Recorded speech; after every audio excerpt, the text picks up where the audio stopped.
This place is just magnificent. Wait till you see this. And what I'm going to do is show you how I approach it. It's not quite how you might expect how I catch them on here. PB Mirror after 53 years of carp fishing in the UK, you know.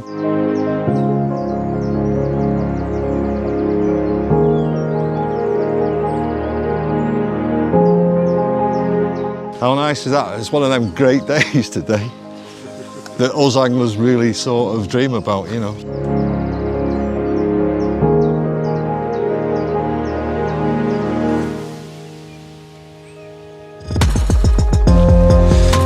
Well, we're down in deepest sunny Devon, in the south of Devon actually, at Dave Lidstone's Emperor Lakes. We come as guests, and we're on holiday down here anyway, and we thought we'd do a little piece on Dave's syndicate, and it's quite a difficult water, this. It's not a pushover by any means. I fished it a few times, 3 times in the past, and you can easily come unstuck on here.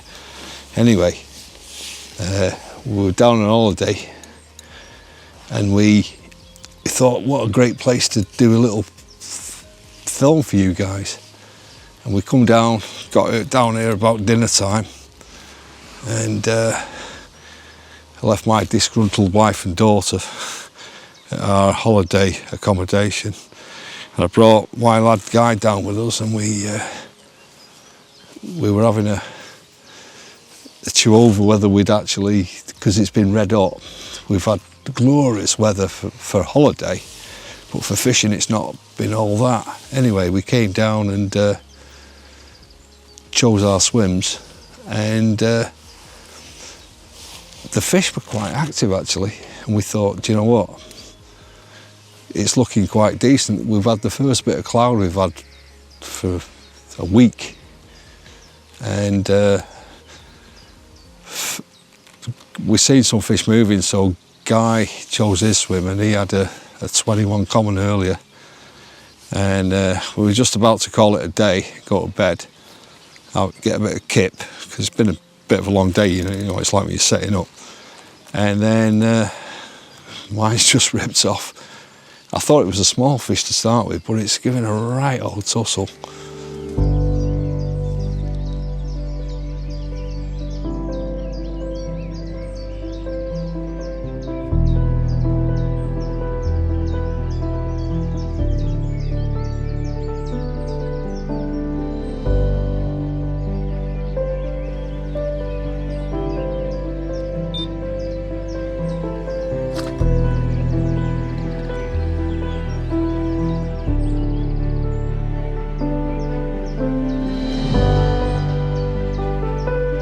They're getting quite regular, these film sessions we're doing, aren't they? I've been enjoying them. I hope you've been enjoying them as well. But basically, I'm down in South Devon, and with a family, and we were having a fortnight down here actually, and my wife booked it.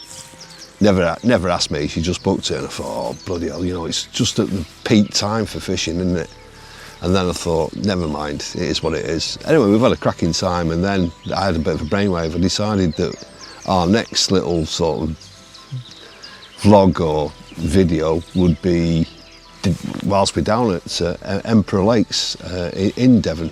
I've got a mate, Dave Lidstone, and he's got a syndicate down here, Emperor Lakes, Loddyswell, near Kingsbridge, and he says to me, why don't you come down and do a couple of days while you're down here? So I spoke to Si, who does the filming with us, and you know he joins in with the film sometime. And my son decided he would like to come with us, Guy. So I thought, how nice is that? You know, one of my best mates, Dave, Si's here, who's another real fantastic mate of mine, and my own son. So we came down, and the weather's been glorious. We've had 8 days of absolutely cloudless skies, fantastic sort of sea fishing. Got down here, and then this place is just magnificent. Wait till you see this. And what I'm going to do is show you how I approach it, even though I've only fished it 3 times previous. Just, you know, over the last sort of 5 years, because it's a syndicate and I just come as a guest very occasionally. I don't overdo it.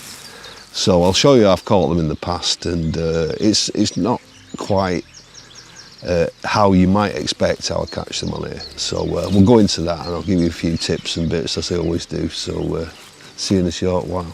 And oh, by the way, I did last night, and I've got something to show you already. So we'll look at that in a minute. So there we go.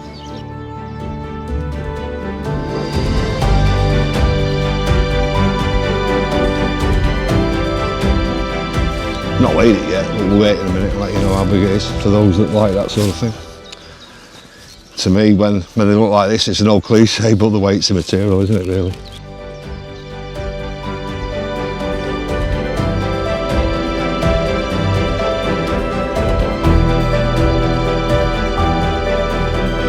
$24.10.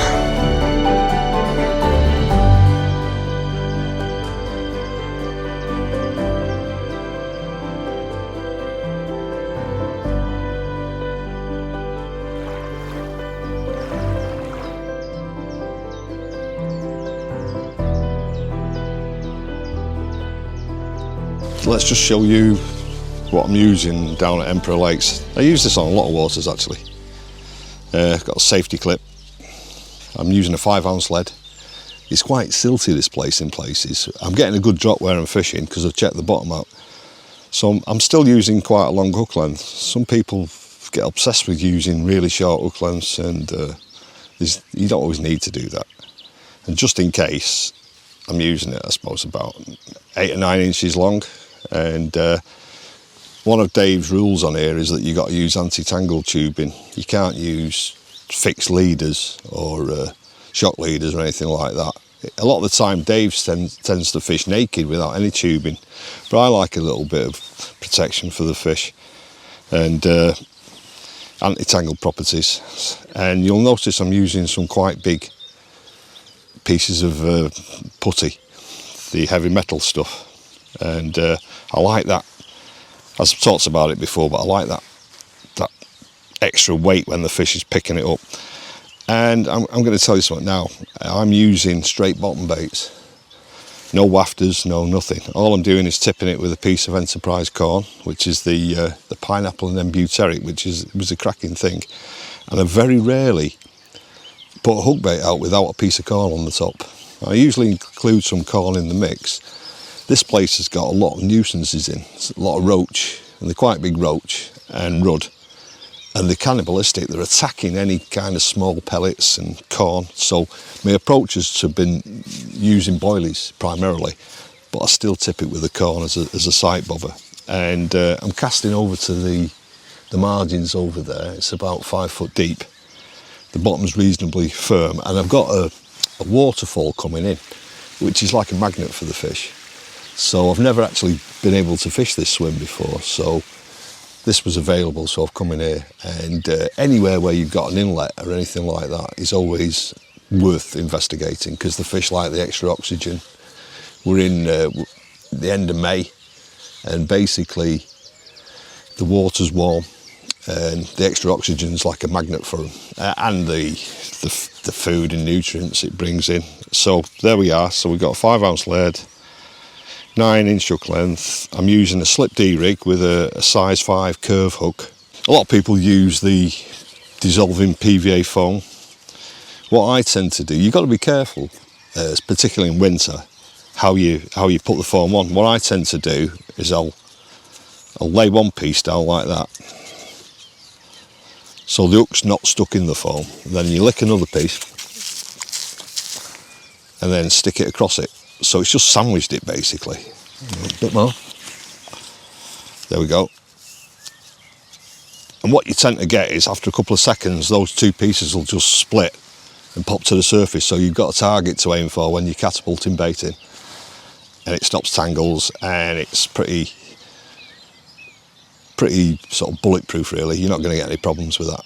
And yeah, nice and simple. No folding it and wrapping it around the hook, because sometimes it won't come off and it's just sat there on the hook, and I really don't want that. Obviously, a lot of you guys use catapults, and there's so many different ones on the market, and I've been using these whopper droppers, the old Drennan ones. They do them, the newer types, where you've got to put the rubbers on top and wet them and slip them on. But I'm forever getting them snapping or pulling off, and it gets on my nerves, that. So if you can find one of these with the ring swivels on the top where you use the cable ties, and this is the heaviest elastic and a nice big pouch, they're brilliant, and you can get some right old distance with them. They're super hard to get now, but I think they're great, and I used one for 25 years and never had a problem with it. And I don't get me knuckles wrapped as well with these. These ring swivels seem to stop it from doing it, so look out for those, the old-fashioned whopper dropper.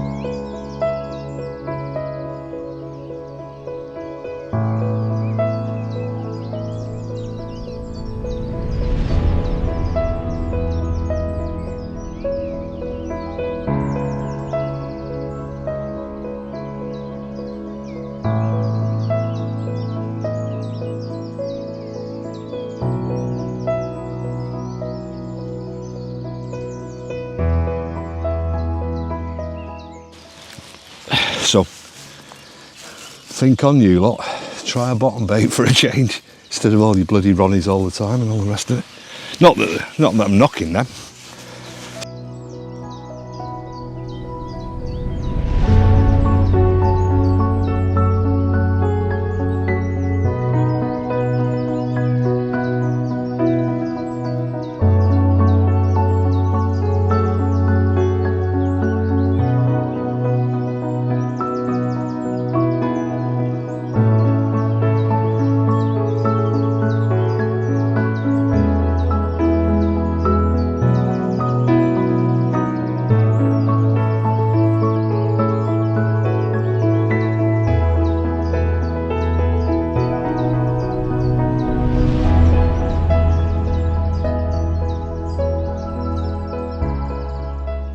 There we are, just had another bite on one of the bottom baits again, but just what you need, this, isn't it, when you're filming.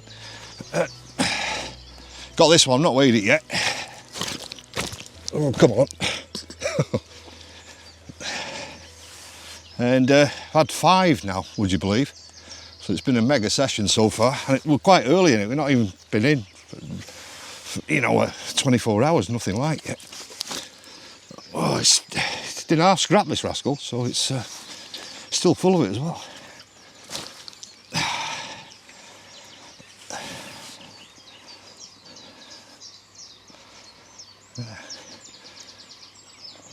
It's one of the older ones, remember this, Dave reckons. So I'm guessing it's an upper 20 or maybe a low 30 even, this. It's quite broad across the shoulders, so and quite basic fishing really. Just the timing's been good, you know, the fish will spawn soon, I think, but sometimes they have a bit of a munch before they get cracking. So that's what's happened here, I should think. So there we are. Anyway, I'll spin it round in a second, show you the other side, but I want to get it back. This time of the year, you don't want them out of the water too long. So let's get cracking. Yeah. There we go.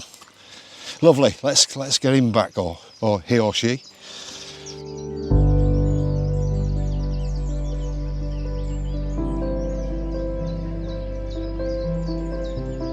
Sometimes you've got to follow your eyes. Your eyes are your best weapon ever. Location. With the best rigs in the world, the best bait, everything that you've got that's in your favour in that respect means nothing if the fish aren't in your area. You can catch on the most very basic rigs, as we know, if you're on fish. But if you're not on fish, doesn't matter what bait you've got, all the rest of it is crap. So, got the signs of the fish, thought that'll do me. The next thing is getting a drop. And being a northern angler, I'm used to fishing silty places. This is quite silty.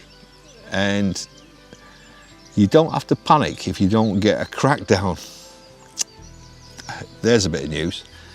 Sometimes just getting it, I foam up the bait, put it down, and if I get a reasonable drop, and I know I'm fishing in a not a too choddy area, I use quite a long hook length if I'm worried about that. Put them in. And it kind of kicked off last night. I had, we never weighed it, something like 17, 18 pound common, maybe a bit smaller, I don't know. Just call it that. It was in darkness. So guide had a 21, I had that. So it's a good start. And then 3 o'clock or 3:30 in the morning, I had a one about 25 pound, or 24 something. Fully scaled, so we retained it for a short while. Took some photos as early as we could. Mega fish, beautiful. One of Dave's 17 fish that he stocked. I don't know, quite small fish, but they've grown on. Most of them are fully scaled. So I was pleased with that. And then I've had 5 fish basically. Let's cut to the chase. And it's a good result for it. And we're only halfway through the session, so it was less than 20 hours when that had happened. It culminated in a fish that we thought was probably a 30, and it was 33.6. So happy days. But guess what? It's a bit of an highlight is the fact that it's the old-fashioned type of fishing that I've been doing, where you're using a catapult, a spreader boilie. You don't have to complicate things. I'm using a bait straight out of the bag. I've tipped it with a bit of Enterprise corn. It's not a blatant plug, I've used it for years. I've actually done comparisons where I've used just a bait out of the bag and one with a piece of plastic corn on the top. And I've timed them. And guess what? The one with the plastic corn on it has caught me more fish. So I want you fellas that watch this, and ladies as well, because we've got a lot of girls that fish now. I want you people, I'm not full of my own crap. I actually show it warts and all, and I want you lot to catch more fish. And I recently just listened, actually today, a podcast by my mate Adam Penny, and he was talking about how he caught all these fish on a place that was quite difficult, and he had 70 fish out in 18 months out of a place that had 40 fish in. And guess what? I was listening to it, I hadn't heard it previously, and he was using a 15-inch hook length, just the lead, the safety clip, a 3-bait stringer in a circle with, I think it was 18mm bottom baits, no artificial smells, no over-exaggerated pink pineapple, bloody this, that, the other. I know I've been an advocate of that, but let's have a little look at this. It's back to basics a bit, and just give it a try. If you're struggling, I want you to catch some fish. So what I'm saying to you is, I've had 5 fish, about 20 hours fishing, or less. And I'm not claiming I'm like, no big deal. I'm just an average guy, you know. I've been doing it a long time, just an average angler. No special skills, nothing. I've had my moments, we all do that. I've been lucky enough to sort of make my life in recent years from doing this, but I still don't overdo the time. Try it. Straight bottom baits, you don't have to put the corn on, just try it. And nothing fancy, slightly longer links, and it's worked. And it's lovely. And one of the things I've done though is I've been topping up the swim quite regularly with a catapult. I'm putting about 50 or 60 baits in, and just been lucky with the timing, I guess, but they're on the munch. I think they're going to spawn, for sure. They're showing signs of it. We've been roasting with the weather, and I think, you know, it's imminent. But sometimes before they spawn, they really do feed quite heavy. So it's one of them moments, and it's been okay. And I think there's more to come. And I think Dave, the fishery owner, he's got a swim that he's fishing there, and he's very mobile. He moves around a lot, and he rests the swim a lot, which is very important, by the way. He rests the swim massively, and it's not all about maximising your time with rigs in the water all the time. Sometimes it's about preparation. And I think that's massively underrated. I think sometimes it's best just to sit back with the lines out, just put the bait in, let them get in there, do the thing, and then go for it. And we'll talk about it later, but it's all about timing. And you know, sometimes you have these runs of success, but interesting. Try the bottom baits. Right, so it's about 7 o'clock in the evening. I've got till tomorrow dinner time, and we're quite hopeful actually. We've had such hot weather.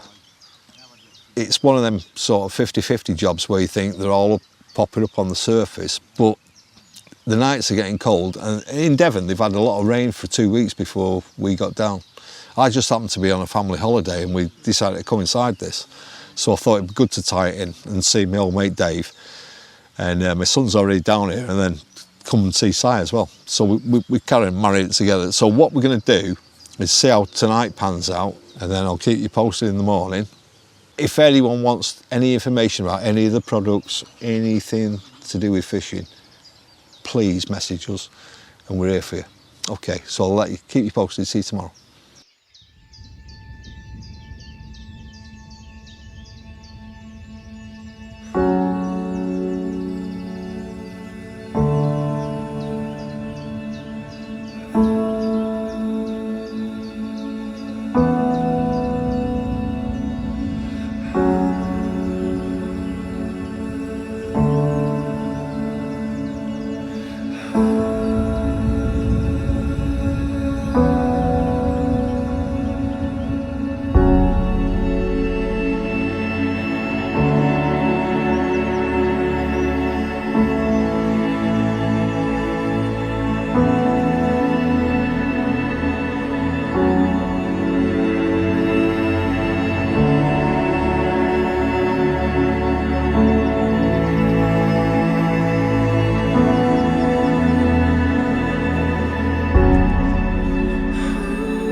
to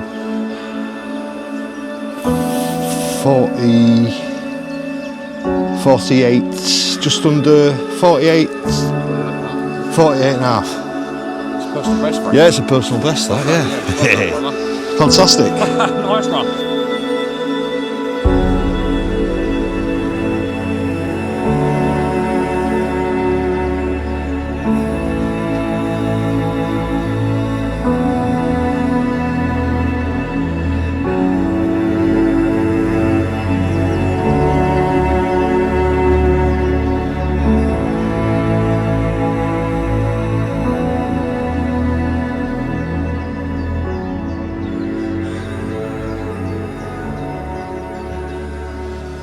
Well, £48, 8 ounces, can you believe it? What a result, it's just ridiculous.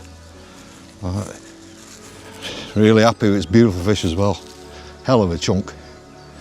So yeah, that's why we do it, guys. Incredible. Yeah, PB mirror after 53 years of carp fishing in the UK, you know. It's a beautiful thing. Tell you what, that's a proper chestnutty one, isn't it? Yeah. Thanks for your help, fellas, as well. Really appreciate it. You know.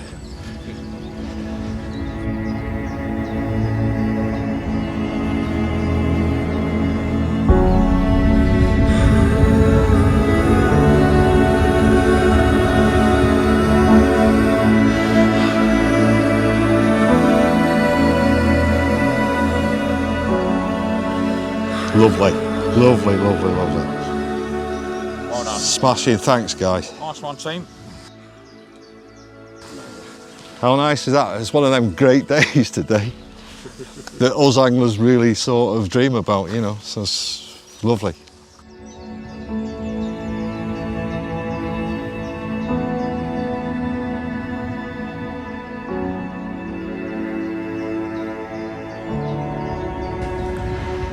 Happy with that.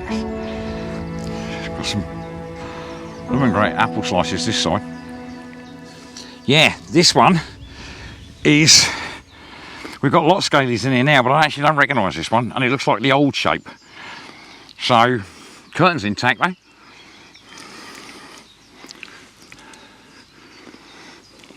Morning guys, my name's Dave Lidstone, owner of Emperor Lakes down in Devon, South Hams. As you can see, we've got some glorious Devon weather, a little bit nippy, but I'm sat, as the cup says, in my happy place with the team, just seeing what's what, and fair to say we've had a good day, very good morning. More of that later will become apparent. It's not for me to divulge that, but yes, yeah, it's been really good few days, catching up with old friends and associates. So yeah, I've been the owner of this place for my 13th year now, and associated with it for 20 odd years as a member, and like I say, I now own it, so you get to know it. And for these guys to come down and have a good result is a bit of a coup, because of the fickle nature of carp lakes, as we all know. You need the stars to align, but when it does, it can lead to some very interesting watching. Yeah, so good. And we were talking last night about carp fishing, the difficulties of it, one thing and another. And what I would say, as a lake owner of, what, 25 years now, with the fisheries I used to have in France, commercials, the fundamentals that get overlooked, we all talk about, you know, the technicalities, bait this and tackle that, and, you know, this distance and so many wraps, this, that and the other. And we tend to overlook an awful lot of things. And we were trying to snapshot and just précis the ones that I see, and like I say, 25 years of talking to guys and some of the mistakes that they may or may not make. And it's not understanding, you know, the basics, because good angling, you know, won't, you know, or poor angling won't be replaced by good bait and tackle. You've got to try and bring it all together. And some of the things I do see where they don't think about where the lead's actually sitting. They'll worry about the distance. They'll worry about, you know, the rig. But none of it is relevant if it's not in the right substrate, you know, so that's a big one. And you think, for some of you listening, you think, really? Well, trust me, really.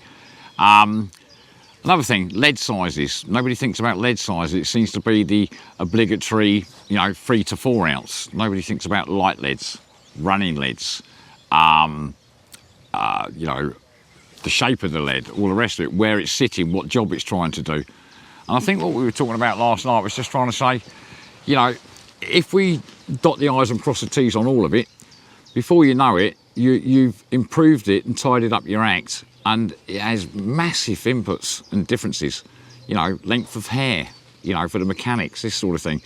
If I were to do a rig check now, I mean, I would say, even at this level of syndicate, there's some good guys on here, they would all have, you know, 8-inch hook links and this sort of hooking arrangement, this, that and the other. And there doesn't seem to be the variation that sets the anglers that are probably more successful apart. So I think in conclusion, what we were saying is just, if you want to be 10% better, just be 1% different, and just think about every aspect of what you're doing. I don't mean to be condescending, it's just I've been doing it a long time and I've seen these things play out, as daft as they may sound. And some of the more obvious stuff is exactly that. It's right there in front of you to be improved, and it doesn't seem to be improved.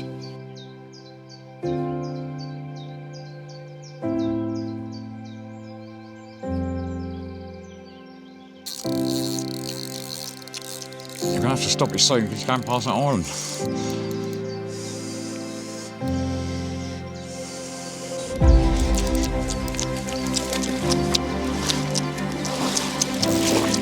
That's it, out.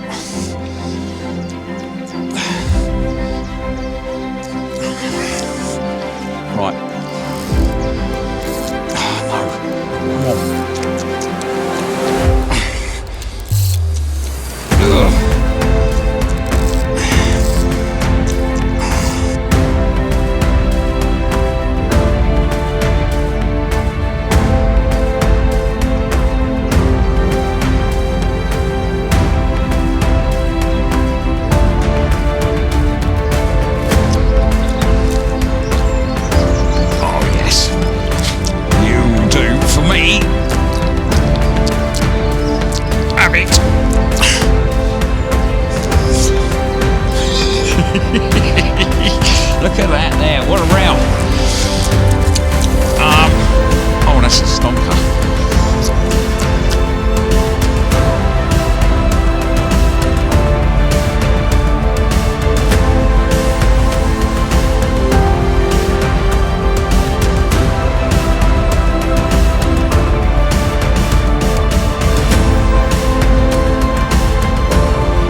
Hi, showbiz.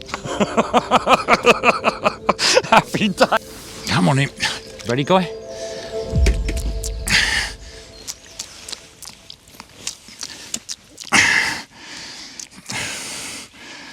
Wow. What a row that was, eh? Yeah, it was all round the houses, that one, wasn't it?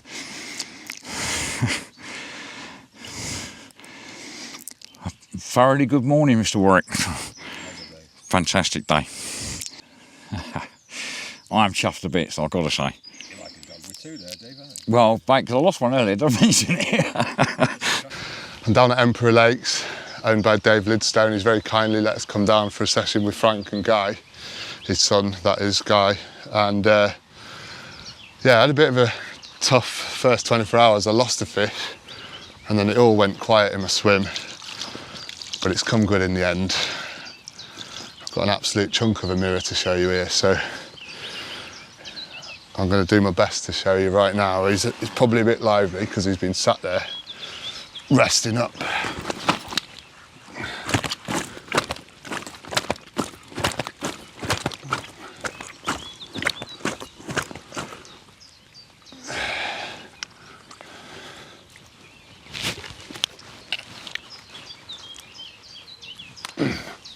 And there we go, guys.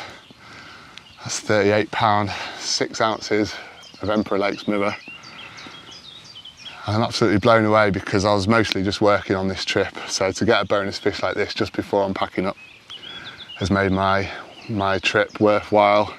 I mean, we've got plenty of fish to show you from Frank and Dave and Guy, but I'm absolutely made up with that, you know, going away happy. So yeah, I'm going to get this fish back and start packing up now, and we'll talk to Frank just before we go. He can give you a roundup of how the session's gone. I better get a few pictures of this and get it back. Buzzing, yes. Well then, as you can see, we're packing up. That's my lad Guy packing up now. I've got everything sorted, size down. We've had an amazing trip. What 48 hours. We've had 10 fish between us, me, Guy, Si and Dave, which is probably a season's total of hard fishing on here for a lot of the anglers. So we've done fantastic. A lot of the guys have, you know, said, wow, what a result. I've been particularly fortuitous, I guess, lucky enough to get in a good swim. Ended off on the high note with a 48.8 personal best. So how good is that? It's fantastic. Yeah. Anyway, thanks to Dave Lidstone for letting us come down to the beautiful Emperor Lakes. It's a syndicate, by the way, so it's always worth looking out for future reference, because, you know, the members come and go, so very interesting. What a water, really massively recommend it. It's one of the most beautiful waters in the country, easily. Never seen wildlife like it, and I don't mean Dave. Anyway, thanks to Joe as well, and all the guys, the syndicate members, for being so tolerant and putting up with us coming down. And please subscribe to the Prologic channel. We've got a lot of nice things coming up. We've got some mega trips to some exotic places for some absolute monsters, as though 48.5 isn't a monster. Of course it is. But these are, you know, Italy and some other countries. We've got some great adventures coming, and you can see it's gathering momentum, this, isn't it? And we've got tons of tips for you. Advice, you know, you name it, it's coming. And so subscribe, and I'll see you soon, and thanks for watching.